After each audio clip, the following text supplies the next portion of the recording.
어서오세요 여러분, 다람이와 메타버스의 다람입니다. 네, 자 그러면 지난 편에 이제 조합법에 이어서 이번 편에는 조금 더 심화 단계로 해서 조합표를 다시 한번 정리를 해봤고요.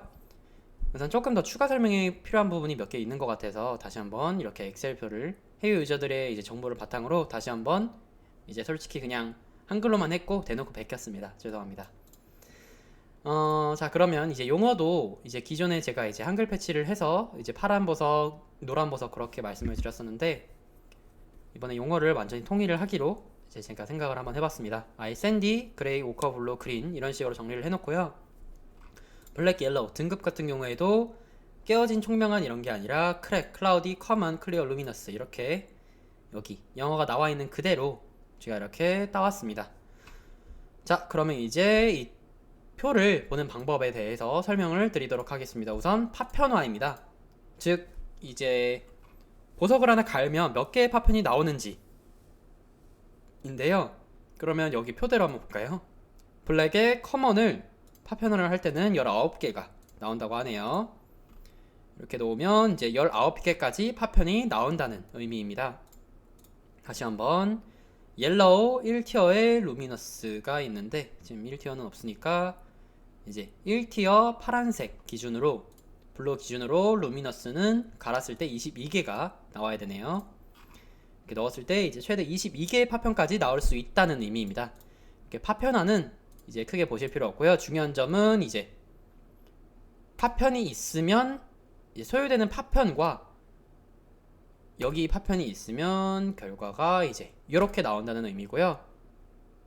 즉 이제 크랙을 만들기 위해서는 결과물 항목이 여기 있기 때문에 파편이 24개 있으면 크랙 등급을 만들 수가 있는 거예요. 그리고 이렇게 에센스와 파편 3개 각각 3개씩 있고 크랙 1티어 이렇게 3개가 있으면 요 클라우디 1티어가 나오게 되는 거고요. 조금 이제 설명이 힘든데 직접 보여드리면서 말씀을 드리도록 하겠습니다. 그러면 24개가 있어야 크랙 등급을 만들 수 있다고 했으니까 24개의 파편을 이용하면 어떤 색상이든 보석을 만들 수 있습니다. 네, 그리고 수치 같은 경우에는 오른쪽에 별도로 표시되어 있고 좀 이따 설명을 드리도록 하겠습니다. 그러면 이제 만들게 되면 암호 색깔이나 크랙 등급의 1티어 보석을 만들 수가 있는 거고요. 이렇게 한번 만들어 볼까요? 크래프트를 누르면 이렇게 보석이 한 개 만들어지게 됩니다. 그러면 이렇게 등급별로 나와 있는 것을 확인하실 수가 있고요.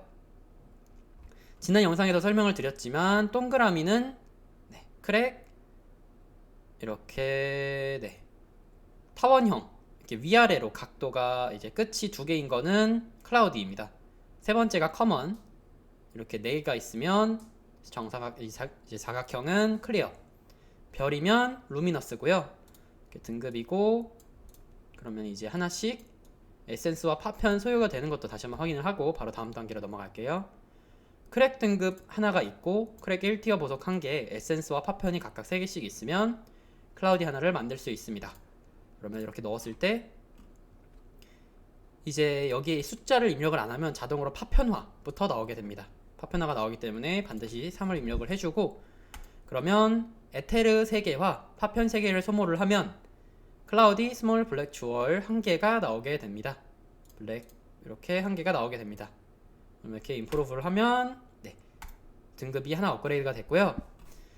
그러면 이제 특수보석 조합법에 대해서 알아봐야 될 텐데요. 특수보석 조합법은 각 색상별로 퍼플, 오렌지, 선라이즈, 자메이카 그리고 마지막으로 선셋 이렇게 총 5개의 특수보석이 있고요. 모두 2티어 보석으로만 조합을 해야 됩니다. 이제 다른 걸로 조합을 하면 깨져버려요. 1티어 보석 여기 숫자가 1 적혀 있는데 넣으신 다음에 왜 이게 안 나오냐고 물어보시면 네, 전부 다 잘못된 조합법으로 인해 깨져버립니다.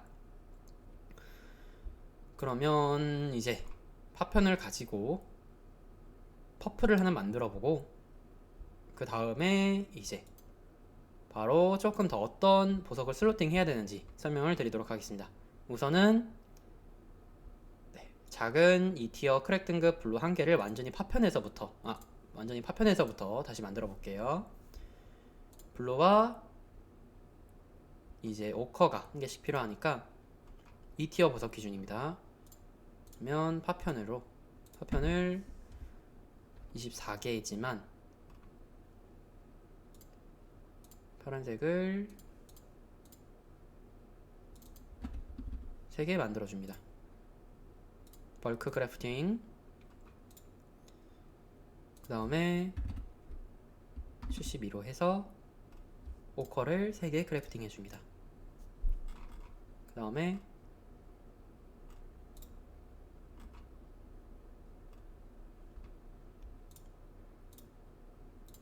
세 개로 나눠준 다음에 크래프팅.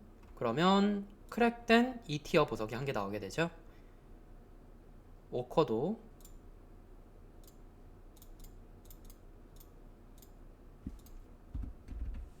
3개. 정확한 조합법에 따라야만 이렇게 나오게 됩니다. 특수 보석 조합법에 따라 크랙 등급을 이렇게 한 개씩 섞으면 크랙 등급이 나오게 되겠네요. 그러면 블루와 오커를 한 개씩. 이 티어 보석입니다. 지금 제가 티어 1티어를 놔서 잠시 실수할 뻔했네요. 그러면 크랙된 스몰 퍼플 주얼이 이렇게 별도의 에센스와 에테르가 소모되지 않고 만들어질 수 있고요. 크래프팅을 합니다. 자, 그러면 보라색의 기능은, 퍼플의 기능은 블루프린트 조사 시간을 0.4% 줄여줍니다. 지금까지 아직 보석 블루프린트의 청사진의 활용 방법은 모르기 때문에 아직은 아직 이 활용도가 정확히 확인이 안 되고요. 이제 오렌지는 건축 시간을 0.45% 줄여주고, 현재 저희가 체감을 직접 할 수 있는 거는 선라이즈, 자메이카, 선셋 이 3가지 등급의 보석인데요. 왜 그러냐면 이제 에테르가 자원은 아직 도입이 안 됐기 때문에 저희가 정확하게 확인이 안 되고, 에테르가 실제로 생산량이 이제 달라지기 때문에, 추가가 되기 때문에 이제 직접 체감이 많이 되겠죠. 그러면 슬로팅도 이전에 이미 했었기 때문에 매우 간단한데요.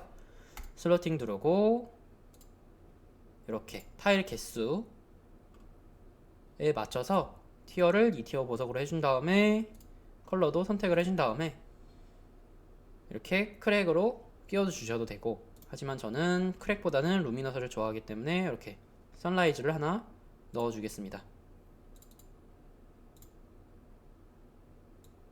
이렇게 끌어서 놓으면 해제가 되고요. 자메이카가 아니라 선라이즈로 이런 식으로 끼워주면 장착이 된 것을 확인하실 수 있습니다. 자, 그럼 이제 확률인데요. 확률에 대해서 조금 알아볼까요?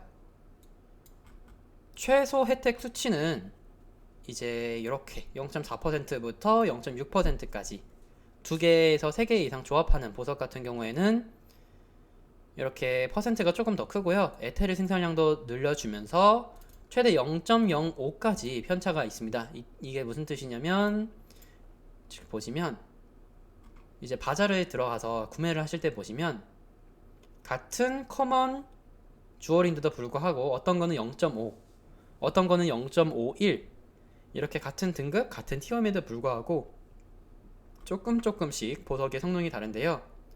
이제 최저 수치는 이 정도고 여기서 최대 0.05%까지 늘어날 수도 있다는 의미입니다. 그러면 어떤 보석을 껴야 되나요? 물어보신다면 저는 우선은 말씀을 드리기가 어렵습니다. 왜냐하면 추후에 어떤 업데이트가 나올지도 모르고, 그리고 어떤 식으로 어떤 보석이 가장 효율적일지, 어떤 게 가장 큰 혜택을 가져다 줄지 아직 말씀드리기가 어렵고요. 어그로를 괜히 끈다고 이제 할 수도 있고, 왜 질질 끄냐, 그냥 확실하게 알려달라고 하실 수도 있는데, 저는 여러분들의 선택에 책임을 질 수가 없기 때문에 제가 이렇게 설령 이렇게 말씀드려서 그렇게 한다고 했을 때 나중에 피해가 발생을 했을 때 제가 책임을 질 수 없기 때문에 말씀을 못 드립니다. 다만 현재로서 체감이 가장 되는 거는 에테르 생산량을 늘려주는 선라이즈, 자메이카, 선셋이고요. 그 외에 보석을 남겨둘지 구매를 할지에 대한 선택은 유저분들 스스로의 판단에 맡기겠습니다. 네, 좀 정리는 잘 됐지만 어쨌든 조금 빙빙 돌려서 여러가지 내용을 반복해서 이제 얘기를 했던 영상인데요. 이제 다시 나중에는 제 영상 스타일을 찾아가면서 이제 진행을 하도록 하겠습니다. 시청해주셔서 감사합니다.